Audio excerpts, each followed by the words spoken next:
বন্ধুরা, ইমেজকে পিডিএফে কনভার্ট করার জন্য আপনারা আইদার কোনো সফটওয়্যার ইনস্টল করেছেন অথবা গুগলে গিয়ে এমন কোনো ওয়েবসাইটের সন্ধান করছেন যেটি আপনাকে ইমেজ থেকে পিডিএফ কনভার্ট করে দেবে। কিন্তু বন্ধুরা, আমি আপনাদেরকে এইটুকুনি আশ্বস্ত করতে পারি, আজকের ভিডিও টিউটোরিয়ালটি দেখার পর থেকে আপনাদের নাই কোনো সফটওয়্যার ইনস্টল করতে হবে আর নাই কোনো এমন সাইটের সন্ধান করতে হবে যেটি আপনাকে ইমেজ থেকে পিডিএফ কনভার্ট করে দেবে। তাহলে চলুন বন্ধুরা, শুরু করা যাক আজকের ভিডিওটি।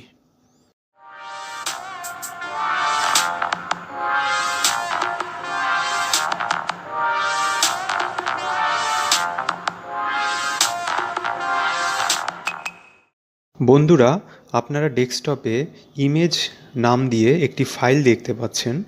আমি এটির প্রপার্টিস উইন্ডো ওপেন করে আপনাদের ডিটেলসটা শো করিয়ে দিচ্ছি।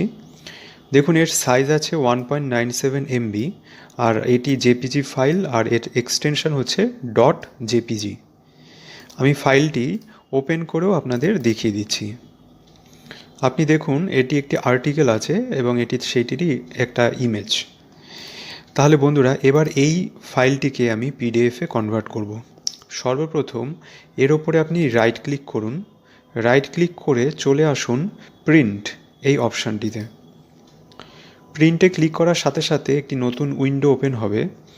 এই উইন্ডোর একদম বটমে থাকা এই অপশানটি ফিট পিকচার টু ফ্রেম, এটিকে আপনার নিজের প্রয়োজনানুসারে চেক অথবা আনচেক করতে হবে। আপনি যদি ইমেজটি দেখেন তাহলে দেখবেন যে ইমেজের এই বটম পোর্শনটা আর এই টপ পোর্শনটা, এই দুটো পোর্শনে বেশ কিছু লেটার হাইড হয়ে গেছে।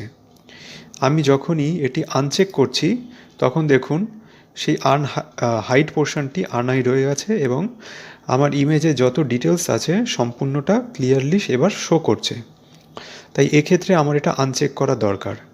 এমনও হতে পারে যে আপনি যেই ইমেজটি পিডিএফে কনভার্ট করছেন সেক্ষেত্রে এটি আপনার চেক করলে সুবিধা হবে।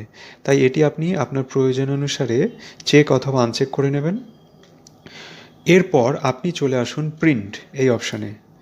প্রিন্টে ক্লিক করলে সেভ প্রিন্ট আউটপুট অ্যাজ এই নাম দিয়ে একটি নতুন উইন্ডো ওপেন হবে এবং কোথায় আপনি সেভ করতে চাইছেন আর আপনার ফাইলটি আর কী নাম দিতে চাইছেন সেটি জানতে চাইবে।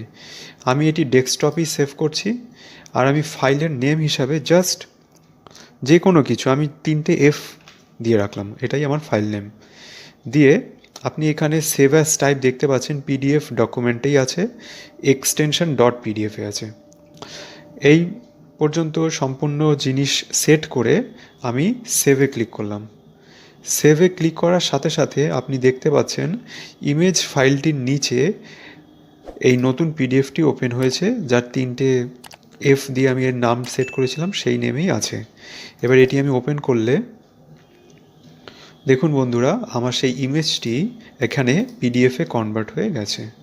তাহলে এভাবে আপনি বিনা কোনো সফটওয়্যার ইনস্টল করে বা কোনো সাইটের সাহায্য ছাড়াই আপনি আপনার ইমেজকে পিডিএফে কনভার্ট করতে পারবেন।